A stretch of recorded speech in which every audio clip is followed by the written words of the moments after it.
Di balik pemandangan La Palma yang tenang dan cantik banget, salah satu pulau tercantik di Kepulauan Kanari, sebenarnya tersembunyi rahasia geologis yang bisa bikin dunia deg-degan.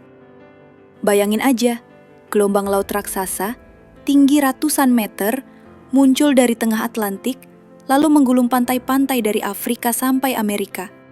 Kota-kota besar kayak New York, Miami, bahkan Lisbon bisa langsung jadi kolam renang dadakan. Dan ini bukan plot film Hollywood loh. Ini adalah skenario nyata berdasarkan penelitian ilmiah. Semua ini ada hubungannya sama tingkah laku gunung berapi di La Palma yang, ya, bisa dibilang cukup mood swing. Para ilmuwan udah memperingatkan, sisi barat gunung berapi ini melemah karena aktivitas vulkanik dan erosi selama ratusan, bahkan ribuan tahun. Kalau suatu hari nanti gunung ini meletus lagi, ada kemungkinan sisi baratnya ambruk. Dan kalau itu terjadi, miliaran ton batu bisa jatuh ke laut dan memicu tsunami super besar.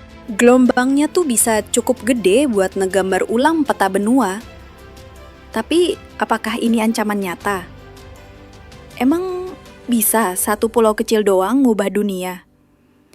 La Palma ini termasuk pulau yang masih muda.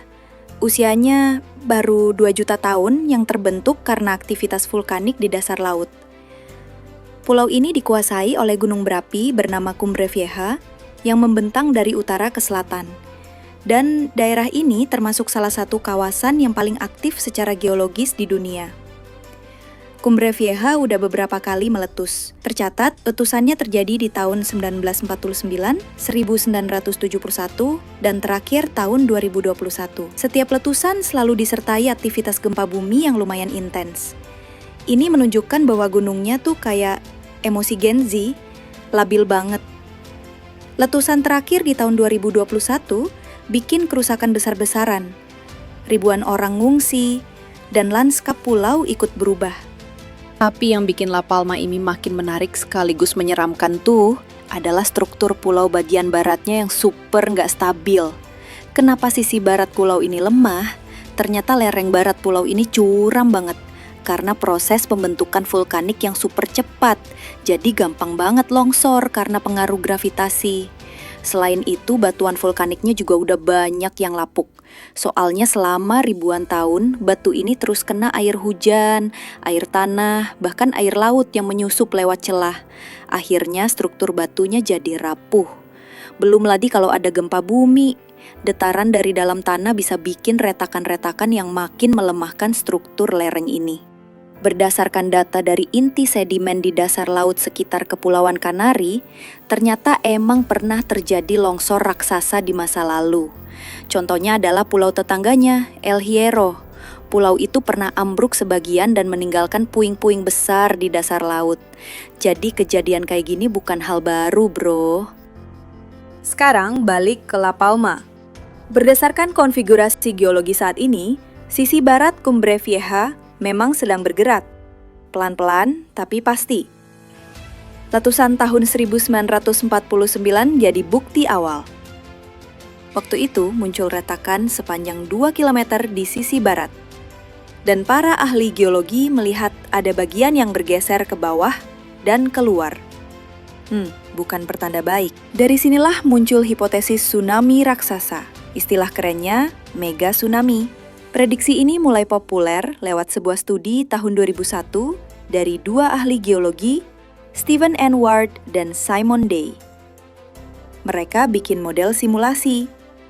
Dalam modelnya, kalau sisi barat gunung berapi La Palma runtuh ke laut akibat letusan, maka akan terjadi longsoran raksasa. Batuan yang longsor itu bisa mencapai 500 km kubik. Bayangin aja. Semua itu nyemplung ke laut dalam kecepatan tinggi. Akibatnya, gelombang air super besar bakal tercipta. Di dekat La Palma, tinggi gelombangnya bisa sampai ratusan meter. Tapi tenang, makin jauh dari sumber, gelombang itu bakal mengecil. Tapi jangan senang dulu. Mengecilnya itu tetap bisa tinggi 10-25 meter kalau udah sampai ke pantai Eropa atau Afrika. Dalam waktu beberapa menit, Kepulauan Canary dan pesisir Afrika bisa dihantam gelombang setinggi 100 meter. Sedangkan wilayah Eropa Barat kayak Spanyol, Portugal, sampai Prancis bisa ludes dalam hitungan jam. Wilayah Amerika Utara seperti New York dan Miami bisa kena 8 hingga 10 jam kemudian dengan tinggi gelombang antara 5 sampai 20 meter. Kalau ini terjadi, efeknya nggak main-main. Bencana ini bakal jadi campuran kehancuran ekonomi, sosial, dan lingkungan. Jutaan nyawa bisa hilang, dan infrastruktur bernilai triliunan dolar bisa hancur dalam hitungan jam. La Palma terkenal dengan hutan-hutannya yang lebat, pertanian yang subur, dan kota yang cantik. Kalau meletus lagi, lava bisa membakar rumah, jalanan, bahkan kebun pisang yang jadi andalan ekonomi pulau ini. Belum lagi gas beracun kayak sulfur dioksida yang bisa bikin napas sesak. Abu letusan juga bisa ganggu penerbangan dan mencemari air minum. Pariwisata langsung kolaps. Pertanian babak belur. Dalam waktu singkat, La Palma lumpuh total. Yang paling bikin khawatir adalah jika setelah letusan besar, sisi barat gunungnya langsung longsor dan jatuh ke laut. Dalam beberapa menit, gelombang setinggi 100 meter bisa menyapu desa-desa nelayan, pelabuhan, bahkan resort mewah di pesisir Afrika Barat Laut. Tapi tunggu dulu, apakah semua ini pasti terjadi? Nah, disinilah mulai muncul perdebatan.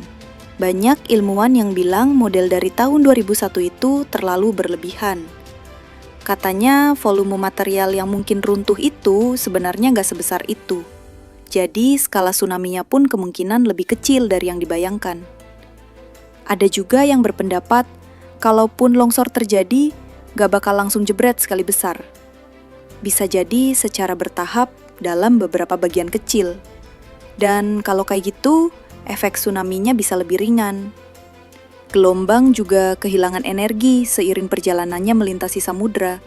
Jadi mungkin ketika sampai ke daratan jauh, dampaknya nggak seganas yang diprediksi di awal.